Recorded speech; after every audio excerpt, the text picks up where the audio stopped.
BJP উপপ্রধান তার বাড়িতে তার দোকানে তার কাছে রেশনের চাল কিভাবে?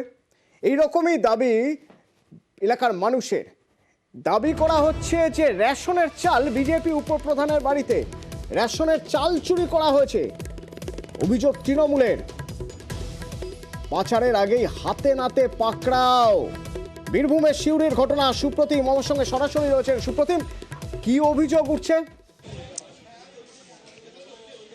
দেখো, যে অভিযোগ উঠেছে এটা সম্পূর্ণ হচ্ছে তৃণমূল কংগ্রেসের, এবং তারা এই যে বিজেপির করিদ্দা গ্রাম পঞ্চায়েতের উপপ্রধান সঞ্জীব বাগদি, তার যে দোকান রয়েছে তার দোকানের সামনে একটা চাল বোঝাই গাড়ি, সেই গাড়িটাকে তারা আটকায়।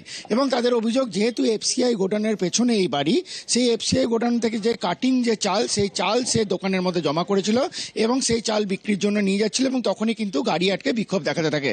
যদিও এই যে সঞ্জীব বাগদি যে উপপ্রধান অর্থাৎ যে বিজেপি নেতা, তিনি বলছেন তার যে দোকান রয়েছে সেখানে গ্রামবাসীরা যে রেশনের যে চাল পায় সেই চাল এসে তার দোকানে বিক্রি করে যায় এবং সেই চালের পরিবর্তে অন্যান্য জিনিস নিয়ে যায়। এবং তিনি যে তৃণমূল কংগ্রেসের যে করা অভিযোগ তা কিন্তু তিনি সম্পূর্ণ উড়িয়ে দিয়েছেন। এবং তারপরেই ঘটনাস্থলে আসে সিউড়ি থানার পুলিশ। তারা এসে যে চাল বোঝাই যেটা ছিল প্রায় 15 বস্তা মতো চাল, সেটাকে সিউড়ি থানায় নিয়ে গিয়েছে। যদিও গ্রামবাসীরাও জানিয়েছে যে তারা কিন্তু এই দোকানে বিভিন্ন জিনিসপত্র অর্থাৎ রেশনের যে চাল, সেই চাল দিয়ে অন্যান্য জিনিসপত্র নিয়ে যায়। যদিও তৃণমূলের বক্তব্য যে সেরকমটা নয়, সে কিন্তু এফসিআই গোডাউনের যে চাল, কাটিং চাল, সেই চাল চুরি করে দোকানে জমি রেখেছিল এবং সেটাই বিক্রির জন্য নিয়ে যাচ্ছিল। ধন্যবাদ। বিজেপির বক্তব্য শুনবো। তৃণমূলের কি বক্তব্য? অনেকে চাল ডাল 2-5 কিলো করে চাল দিয়ে যায়, দিয়ে গিয়ে নটকন নেয়। তো এমনি করে করে আমি প্রায় 15-20 দিন ধরে আমি এগুলো কালেক্ট করেছিলাম। অনেকটা স্টক হয়ে গেছে। আবার অনেকে এই চালগুলি অনেকে খায়, আমার কাছ থেকে নিয়ে যায়। তো স্টক হয়ে যাওয়ার পর সেই চালগুলো তো আমার তো টাকা পয়সার ব্যাপার আছে। তো বেচতে যাচ্ছিলাম একটা গাড়ি ভাড়া করে।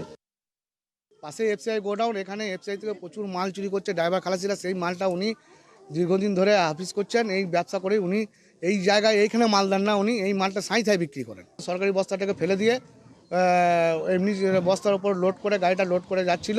তখন আমরা ধরি, গ্রামের লোক এসে এবার ধরে আমরা প্রশাসন হাতে দিই। আটা পাই আমরা 12টা ফ্যামিলি। আমাদের যখন ওগুলো মানে পয়সা খুব টান থাকে তখন আমরা দোকানে দিয়ে চলে আসি। না আমরা পয়সা নিয়ে আমরা গরিব মানুষ কোথা পাবো? তাছাড়া সঞ্জীবের দোকানে বিক্রি করে দিই আমরা। ওদের মানে রাজনীতি চালের মধ্যে এরকম ভাব কিছু হয়েছে। তাছাড়া কেন উনি হবে?